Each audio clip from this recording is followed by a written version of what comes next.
Regimento Interno do TRT do Pará. Paramos no capítulo 3, do Tribunal Pleno. Artigo 21. O Tribunal Pleno compõe-se de todos os desembargadores do trabalho da 8ª Região e de juízes convocados, enquanto perdurar a convocação, sem prejuízo de outras convocações para a composição de quórum. Parágrafo único. Os juízes convocados serão incluídos no quórum da distribuição do Pleno deste regional, apenas nos processos que versarem matéria judiciária. Artigo 22. O quórum para instalação do Tribunal Pleno será o de maioria absoluta, sendo suas deliberações tomadas por maioria simples, salvo nas situações onde for exigido quórum especial. Parágrafo único. A verificação do quórum de instalação da sessão ou de deliberação considerará apenas os cargos efetivamente ocupados. Artigo 23. Compete ao Tribunal Pleno. Inciso 1. Processar e julgar. Alínea A.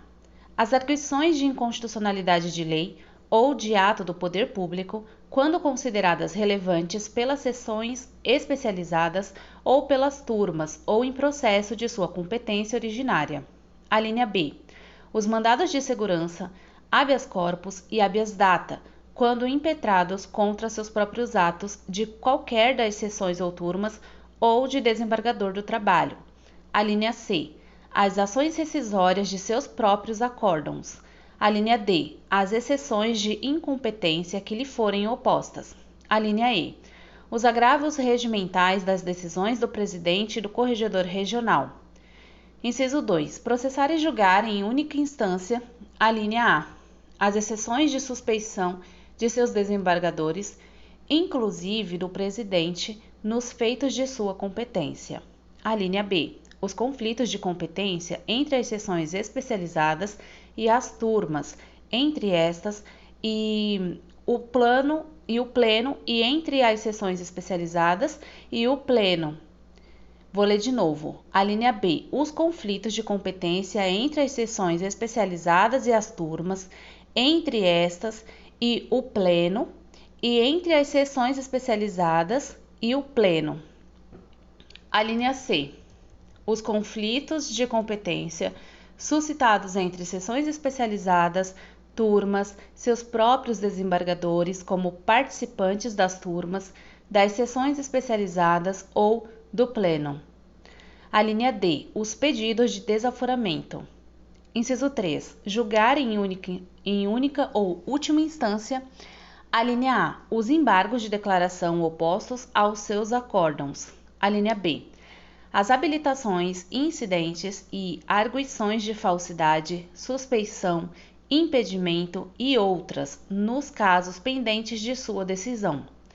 Alínea C. A restauração de autos quando se tratar de processo de sua competência. Alínea D. O incidente de uniformização de jurisprudência. Alínea E. O incidente de resolução de demandas repetitivas. Alínea F. A reclamação. Alínea G. Incidente de assunção de competência. Inciso 4. Apreciar toda a matéria administrativa e orçamentária, dentre as quais: alínea A. Os recursos de natureza administrativa manifestados no prazo de 30 dias, bem assim os pedidos de reconsideração de suas decisões, observado o mesmo prazo. Alínea B. As reclamações contra atos administrativos de qualquer de seus membros, inclusive do presidente, dos juízes de primeira instância e de seus funcionários. Alínea C. As reclamações contra ato do presidente, do qual não caiba recurso próprio. Alínea D. Apreciar atos e emendas regimentais. Alínea E. Os relatórios das correições ordinárias realizadas pelo corregedor regional. Inciso 5. Representar as autoridades competentes sempre que, nos autos ou papéis sujeitos a seu exame, se deduza crime de responsabilidade ou comum de ação pública, ou quando se verifiquem infrações de natureza administrativa. Inciso 6. Fiscalizar o cumprimento de suas próprias decisões. Inciso 7. Declarar a nulidade dos atos praticados com infringência de suas decisões. Inciso 8. Requisitar das autoridades competentes as diligências necessárias ao esclarecimento dos feitos, representando contra aquelas que não atenderem a tais requisições. Inciso 9. Mandar riscar de ofício ou a requerimento do interessado expressões injuriosas empregadas pelas partes ou por seus advogados nos escritos apresentados em processos de sua competência. Inciso 10. Determinar que sejam riscadas dos escritos nos autos, a requerimento do interessado, expressões injuriosas dirigidas pelo magistrado ao advogado da parte em processos de sua competência. Inciso 11. Deliberar sobre a oportunidade de ser o processo retirado de pauta para diligência. Inciso 12. Deliberar sobre as questões de ordem que lhe forem submetidas pelo presidente por ato próprio ou a requerimento de um ou mais desembargadores. Inciso 13. Deliberar sobre assuntos de ordem interna quando convocado pelo presidente ou a requerimento de qualquer de seus desembargadores. Inciso 14. Eleger e dar posse ao presidente, ao vice-presidente e ao corregedor regional. Inciso 15. Organizar sua secretaria e seus serviços auxiliares, elaborar o regimento interno, o regulamento dos serviços auxiliares e o manual de procedimentos padrões. Inciso 16.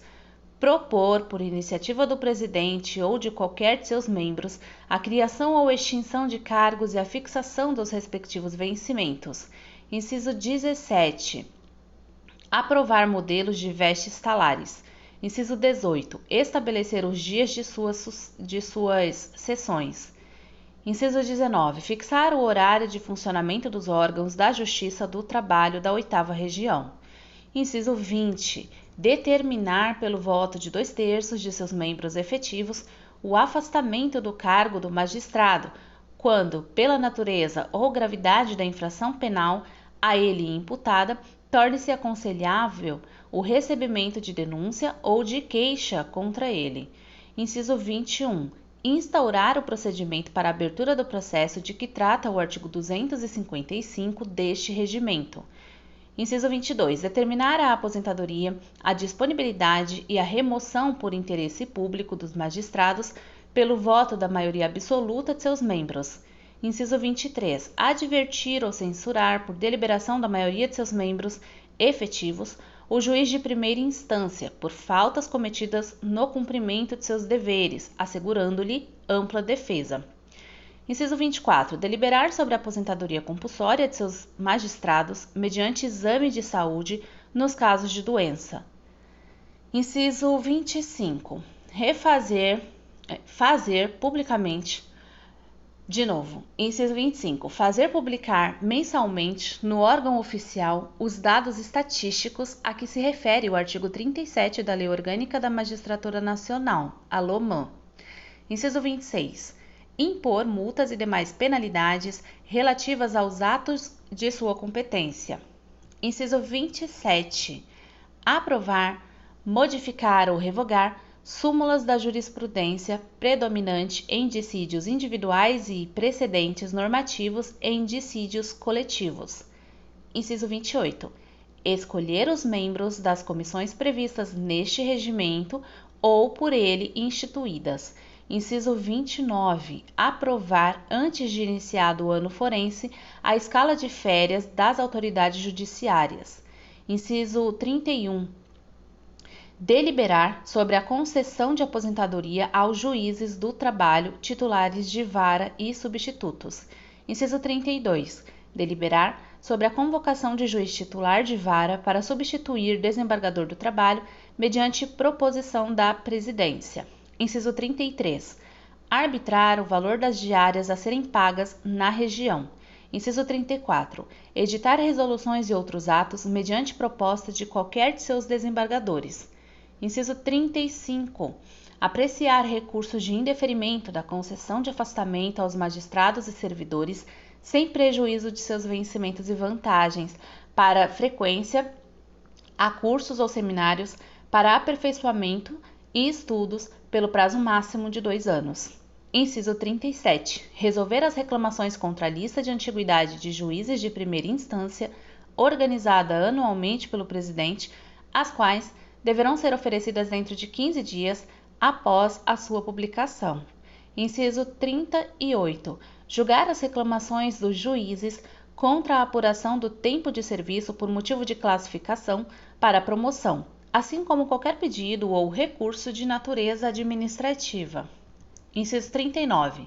Deliberar sobre a realização de concurso para provimento do cargo de juiz do trabalho substituto, designando a comissão respectiva e homologar o resultado apresentado pela comissão julgadora. Inciso 40. Autorizar a remoção a pedido dos juízes do trabalho, titulares de vara da região e a lotação dos juízes do trabalho substitutos. Inciso 41. Estabelecer, se necessário, sub-regiões para efeito de substituição dos juízes do trabalho, titulares de vara pelos juízes do trabalho, substitutos e aprovar ou modificar a respectiva lotação numérica. Inciso 42. Apreciar recursos relativos a concurso para provimento de vagas do seu quadro de pessoal, inclusive quanto à classificação final e nomeações de candidatos. Inciso 43. Apreciar recursos sobre transposição de cargos, promoção e progressão funcionais.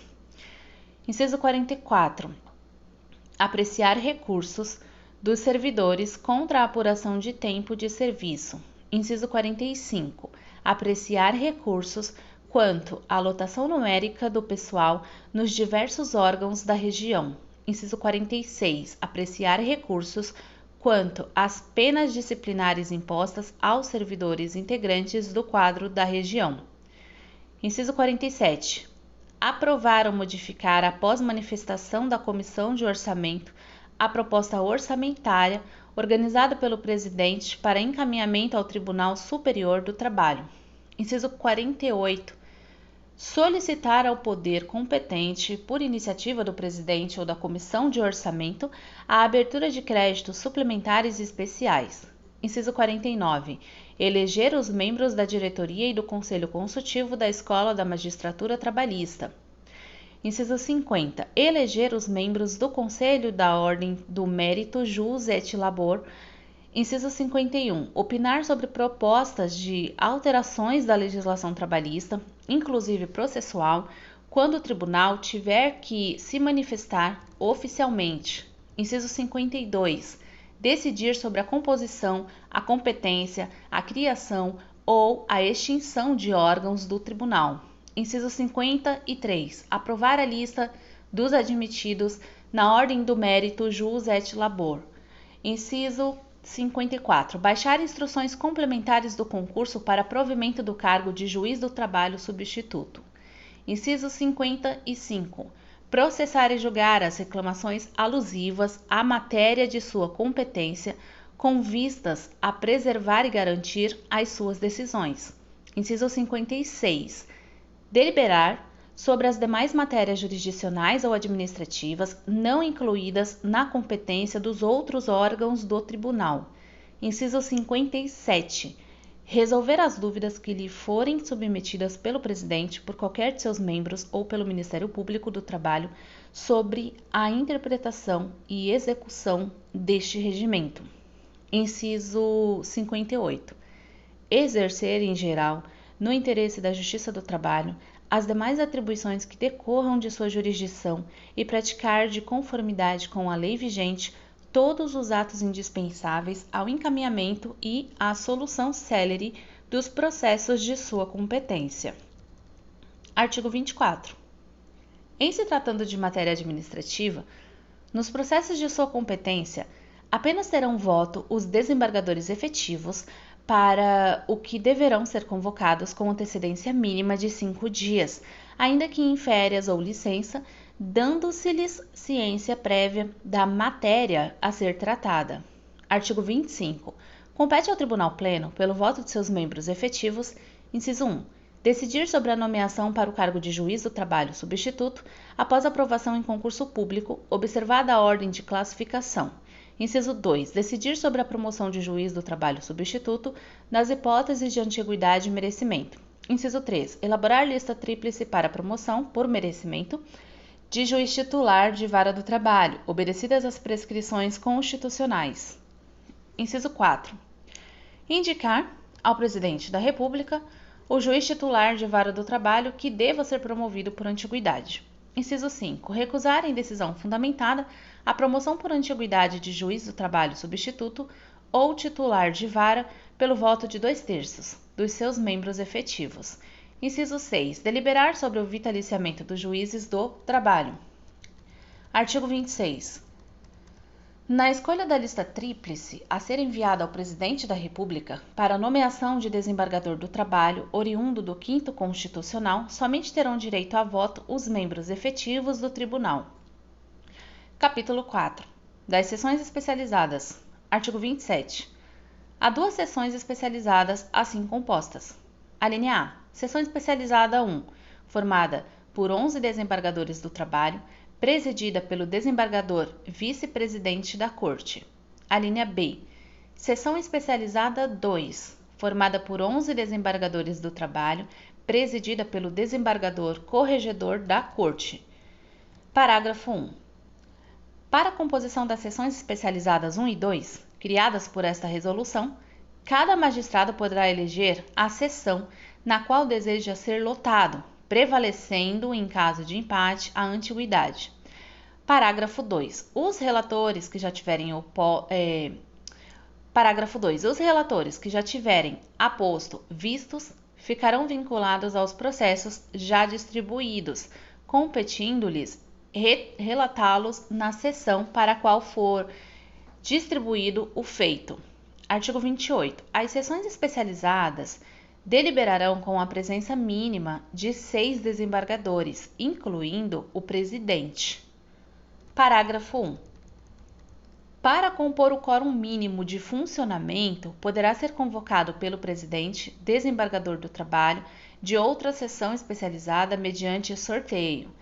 Parágrafo 2. Nos casos de afastamento por motivo de férias ou licença superior a 3 dias, os desembargadores integrantes das sessões especializadas poderão ser substituídos na ordem de antiguidade por juízes convocados. Parágrafo 3. Aplicam-se aos presidentes das sessões especializadas, no que couber, as disposições relativas à competência e atribuições dos presidentes das turmas. Parágrafo 4. Nas sessões de julgamento, o presidente da sessão especializada votará como os demais desembargadores. Artigo 28-A. Em caso de empate no julgamento de uma das sessões especializadas, o desembargador que estiver presidindo a outra na data em que se verificou o empate será convocado para proferir voto de desempate. Parágrafo 1. Previsto o retorno ordinário à sessão especializada em que se verificou o empate, até a data de sua sessão seguinte, de qualquer de seus desembargadores ausentes por ocasião do empate, competirá a este proferir o voto de desempate. Parágrafo 2. Na hipótese do parágrafo anterior, caso haja o retorno de mais de um desembargador, proferirá o voto de desempate o mais antigo. Artigo 29. Compete às sessões especializadas, inciso 1, processar e julgar originariamente, alínea A, os habeas corpus, alínea B, os mandados de segurança contra seus próprios atos e de juízes de primeiro grau sob a jurisdição da Justiça do Trabalho da 8ª Região. Alínea C, as ações rescisórias de seus próprios acórdãos, bem como as decisões das turmas, das varas do trabalho e dos juízes de direito investidos de jurisdição trabalhista. Alínea D, as ações ordinárias. Alínea E, as ações anulatórias previstas no artigo 83, inciso 4, da Lei Complementar nº 75, de 20 de maio de 93. Alínea F, as ações civis públicas relativas aos atos de sua competência. Inciso 2, processar e julgar, alínea A, as medidas cautelares nos feitos de sua competência. Alínea B, as arguições de suspeição e de impedimento de seus desembargadores nos feitos de sua competência. Alínea C, as exceções de incompetência que lhe forem opostas. A linha D, os embargos de declaração opostos a seus julgados. A linha E, os agravos das decisões dos relatores em processos de sua competência nos casos previstos neste regimento. A linha F, a restauração dos autos quando referente a processo de sua competência. A linha G, as habilitações, incidentes e as arguições de falsidade e outras nos casos pendentes de sua decisão.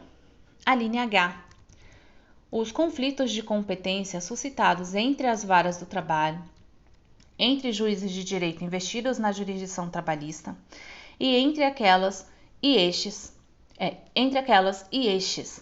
Inciso 3. Representar as autoridades competentes sempre que, nos papéis e atos sujeitos a seu exame, se deduza crime de responsabilidade ou comum de ação pública, ou verificar infrações de natureza administrativa.